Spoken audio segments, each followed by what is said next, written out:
You are watching the press preview, a first look at what's on the front pages as they arrive. It's time to see what's making the headlines with The Sun's chief political correspondent, Jack Elsom, and The Guardian's deputy political editor, Jessica Elgot. They'll be with us from now until just before midnight. So let's see what's on some of those front pages for you now. Well, the Financial Times is leading with the local election results. Their headline reads, Tory trouncing leaves Sunak with battle to avert general election routes. The Times suggests that the re-election of Conservative Teesside Mayor Ben Houchen has allowed the Prime Minister to, as they put it, cling on. In a similar vein, The Express says rebels kill plot to oust Rishi for now. The Mail quotes one of those would-be rebels saying, "We're off to the pub." According to The Telegraph, Mr Sunak is optimistic, insisting the Conservatives have everything to fight for. While The Guardian's headline simply reads, Tories crushed by worst election results in years. The Eye carries new allegations of sexual misconduct against the actor Kevin Spacey. Mr Spacey, who was found not guilty of separate allegations last year, says he hasn't been given enough time to respond to these new claims. Each time I've been given the time and a proper forum to defend myself, the allegations have failed under scrutiny and I have been exonerated. The Mirror is leading with reports that Prince Harry plans to visit the King next week. The Sun has a similar story with the headline Charles and Harry Reunion #2. And The Star has the news that the sitcom Gavin and Stacey will be back for one final episode at Christmas. And we are joined tonight by Jack Elsom and Jessica Elgot. Welcome to both of you. Well, let's start, obviously, with the election results. They're still coming in as we speak. The Guardian will kick off with your paper, Jessica. Worst Tory results in years. Yeah, and it's actually in 40 years that these are the worst results. And there's actually very little comfort that Rishi Sunak can take from these results, even from victories like Ben Houchen in Tees Valley, where he's kept the seat, but lots of the swings in the seats that the Tories would need to retain in a general election show that the swings are high enough for Labour to take lots of those seats. And Labour winning elsewhere in places you wouldn't necessarily expect, winning councils in places like Buckinghamshire, Hampshire, Essex, Sussex, all in the south of England, what feels like very sort of Tory heartland seat, reaching far beyond winning back the Red Wall, which was obviously the story of the last election. I think we're going to see the story the next election being in places like that. And Jack, what's your appraisal thus far? Is it as bad as predicted or worse? Well, the numbers don't lie, and the numbers are pretty bad for Rishi Sunak at the moment. It's not just isolated to a certain region. You know, we talk about Red Wall, talk about Blue Wall. You know, as John Curtis points out, the Tory vote has collapsed right across the country. You know, the Red Wall areas that Boris Johnson won in 2019 and the sort of traditional southern fortresses down in the south as well. And it does seem that coalition, which Boris Johnson very sort of cleverly managed to knit together at the last election, is fraying. You know, and it's fraying at both ends. You know, we saw obviously Blackpool South, the by-election, go back to Labour. We saw Dorset Council go to the Lib Dems. We saw Labour take Rushmore, a sort of shire Tory, traditionally sort of military stronghold. And so, Keir Starmer's obviously the main winner from these elections so far. I think there are some glimmer of hopes for Rishi Sunak, as Jess said. Tees Valley, quite positive for them. But at the moment, as the papers went to print, Conservatives down 269 council seats, Labour up 177. It speaks for itself. And Jessica, the suggestion that the Tees Valley result is perhaps the only reason that there won't be now this plot that we've heard much talk of to oust Rishi Sunak and the leadership contest, that's gone away. I think that generally Conservative MPs seem to have lost their appetite for regicide. I never thought I'd be saying that after the last few years, but that seems to be the conclusion that they've come to, that, there isn't enough here that is so catastrophically bad that they feel that they can win over enough colleagues to get support for getting rid of him and imposing someone else. But I think they've probably bluntly come to the conclusion that even if they were to install someone else, as Penny Mordaunt says, she doesn't fancy being installed like a new boiler, but even if she did, it's probably not enough to turn things around. OK, let's move to the FT and the question as to what this all means for a general election. Jack? Yes, well, at the moment, obviously, the the polls don't have it looking too rosy for the Conservatives, and it has Labour looking towards likely are going to form the next government. It's interesting, isn't it? We have the sort of this projected national vote share, and on that basis, as Sky's been saying tonight, Labour are falling short of an overall majority. They do form the largest party, but whether they'd be able to form a majority remains to be seen. Obviously, these are based on these local results, and we know that people vote differently in a general election when it comes down to the two main party leaders and who is going to be the next Prime Minister, whether that's going to be Rishi Sunak or Keir Starmer. Obviously, the Lib Dems have a very inflated vote in local elections. The other parties, I think it's about 24% so far and counting in these local elections. And so while Keir Starmer might be slightly miffed to see that, based on these projections, he won't form an overall majority, I think he will be, espousing the narrative that probably would change at a general election based on the current figures. We read, Jessica, that Rishi Sunak is still insisting, I think in the Telegraph, an article that he's penned, that there is still everything to fight for.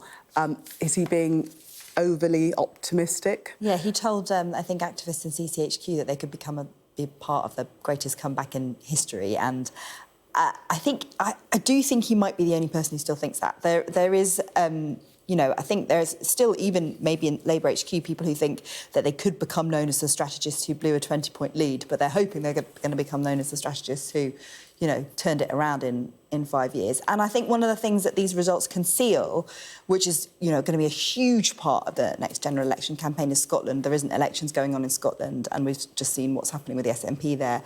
And that's going to play a huge part, probably, in delivering a victory for Labour.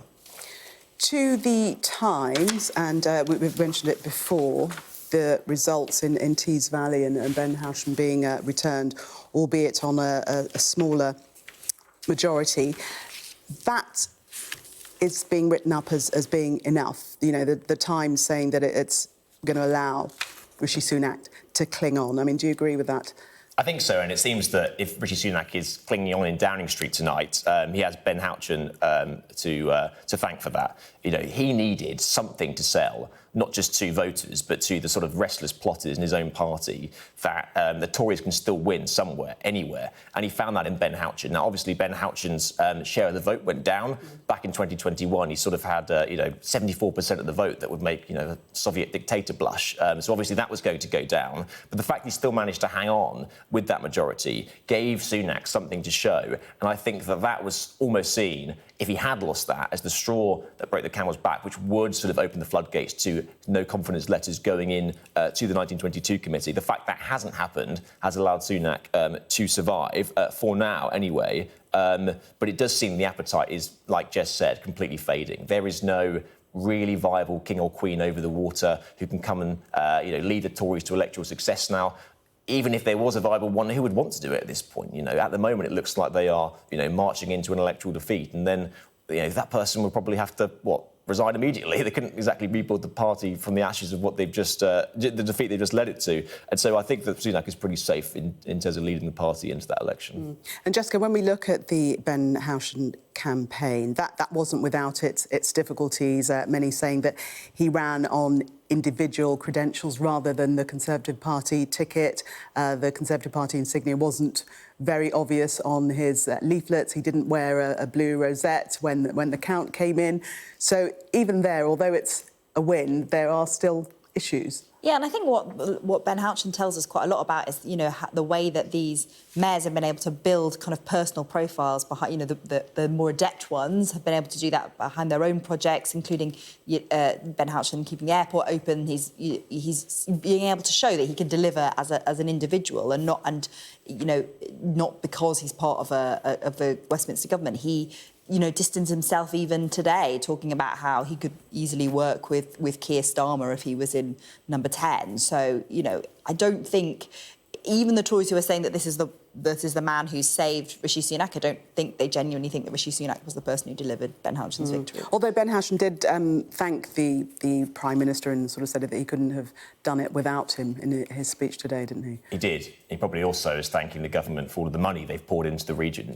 No region has received enough as much levelling up funding as that part of the world. But obviously it is helping Ben Houchen build his profile up there, keeping the airport open, doing things with the docks, and so it's I think it's a good relationship. The Express returning to that theory that the plot has now been quelled and no longer will be calls to oust Rishi Sunak. But they do say, for now, do we think that that could return as a prospect, or is that really completely gone away now? I think this was the moment, if they were ever going to do it. I do think that there is a difficult decision lying ahead for some of those Tory MPs who maybe got sort of 10 to 12,000 majorities, and they're the people who, you know, with a good wind, they might be able to keep their seats, but on a bad day, they'll lose them.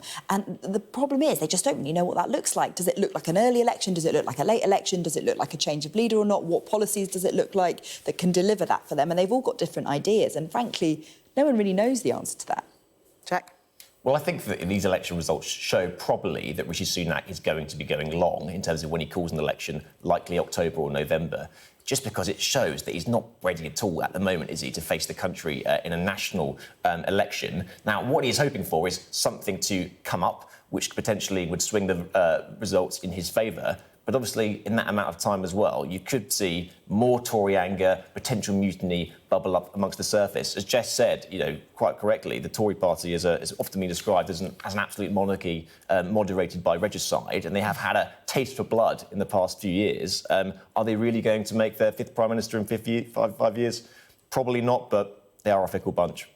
Well, the Mail's saying that the plotters are off to the pub, and they're definitely saying that they've given up on any plot. Yeah, and they're being quite frank about that tonight, to be honest. I mean, they haven't got the numbers, and politics is very much a numbers game. And I think, you know, the estimates for the amount of letters that are in order to trigger a no confidence vote still remain pretty low.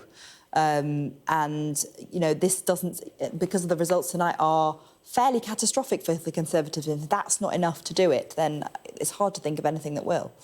Dame Andrea Jenkins, first Tory MP to publicly move against the PM, said it was unlikely that others would follow in sufficient numbers to trigger a leadership contest. Coming back to when the general election might be, October, November, you're suggesting. Do you think that it definitely will be this year? Is there any doubt that it could go past 2024? Well, I don't think there's much appetite for a January 2025 election. Rishi Sunak has said it is going to be at some point this year, and I can't see any strategic reason why he'd want to change that to January. It seems to me that at the moment, you know, any sort of Tory strategist or any strategist will tell you that you have to fight on home turf. So what is he going to fight on? Is he going to fight on the economy? Well, he would like to claim wins on that, but actually people don't feel much better. Can't fight on the NHS, really. Can't fight on public services. The only dividing line you really have with Labour is immigration. And the flagship part of that is the Rwanda plan. And so he's going to cling to the fact that if he can get flights off throughout the summer, going into autumn, and it has some tangible impact on stopping those small boat crossings, he can legitimately then turn to Keir Starmer and say, are you going to scrap this? Are you going to scrap what is now a deterrent, which is stopping migrants coming across the Channel? And therefore, that opens up a little bit of clear blue water between the main parties, and potentially he can weaponise that to try and turn things around. We shall see. Jack and Jessica, for the moment, thank you. We're going to take a break. Coming up, Prince Harry and the King are expected to meet again for only the second time since his cancer diagnosis. We'll discuss that when we get back. Do stay with us.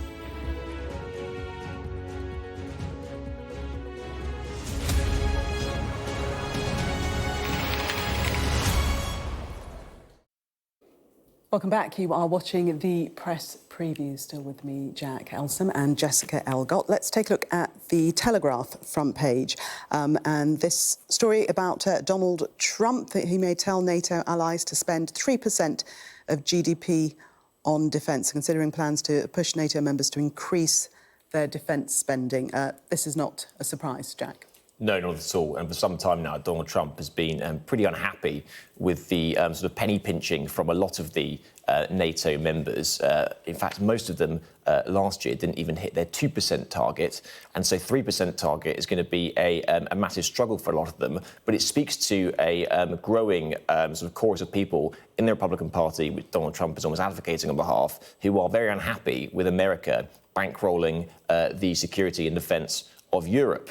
And so I think this is the sort of more foreign policy posture that I think we can expect if Donald Trump gets a second term. You know, he was pretty relaxed about it when he first started. He concentrated mainly on America's domestic policies, and I think if he gets a second stint in the White House, he's going to be mainly focused, especially on, obviously lots of foreign policy dominating at the moment, the war in Ukraine, the Middle East, and I don't think at the moment he's too happy with the amount of cash that lots of them are spending. And Jessica, he also believes that the accounting rules should be changed, though that spending on military assistance for Ukraine, as we mentioned there, is not counted towards the target. So that policy would push several countries below the current target of 2% of GDP. Yeah, it would make it even more difficult as well for countries to meet it. I think the 3% target it says here, only met by Poland, the US and Greece, so it's, it's practically no one else in the alliance. And I think, obviously, this is one of the things that's going to constantly come up through the referendum, will come up through the US election campaign. That's likely to coincide with our own election campaign. And at the moment, even the Conservatives aren't pledging to match such a high number, and Labour certainly aren't, and they even say that 2.5% is a kind of vague aspiration. And it's like, I think it's likely to be one of those things that is a flashpoint. And interesting, just to remind viewers, that Donald Trump has said that he would be able to end the war in one day in Ukraine. That's something that he's promised to do. Let's turn to the... Yeah. What's that, sorry? Excellent if he does. To the Sun now, and Prince Harry going to have another meeting, we're told, with his father when he's in the UK next week. Yes, good exclusive on the front page of The Sun tomorrow. Prince Harry obviously coming here for the Invictus Games, which will take him to St Paul's Cathedral, not a million miles away from Clarence House, so we know King Charles stays. Obviously, relations between Prince Harry and the royal family have been, rocky at best over the past few years since he left for America. But obviously, King Charles is going through a major health struggle at the moment, and, whatever has gone on between the two of them over the past few years, this is a father and a son. And so I think many people in the country will be quite cheered at the fact that they are going to reconcile. Obviously it's their second meeting now. They met earlier in the year. And if they do come together and we sort of potentially see maybe a thawing of relations between the Sussexes and the royal family, then I think that's probably something to celebrate. Yes, Jessica, and I mean, it's a good news story. And as you say, it's a family, and it's a family relationship that we're discussing. Yeah, absolutely. And I think after the... some of the terrible breaks there were in the relationship after the publication of Prince Harry's book, it felt like that reconciliation like this was very, very far away. But because of the sort of health problems that obviously not just Charles has been having, but also including Kate as well, then it's a moment to open the door again, isn't it? And Prince Harry so far seems to be taking that opportunity.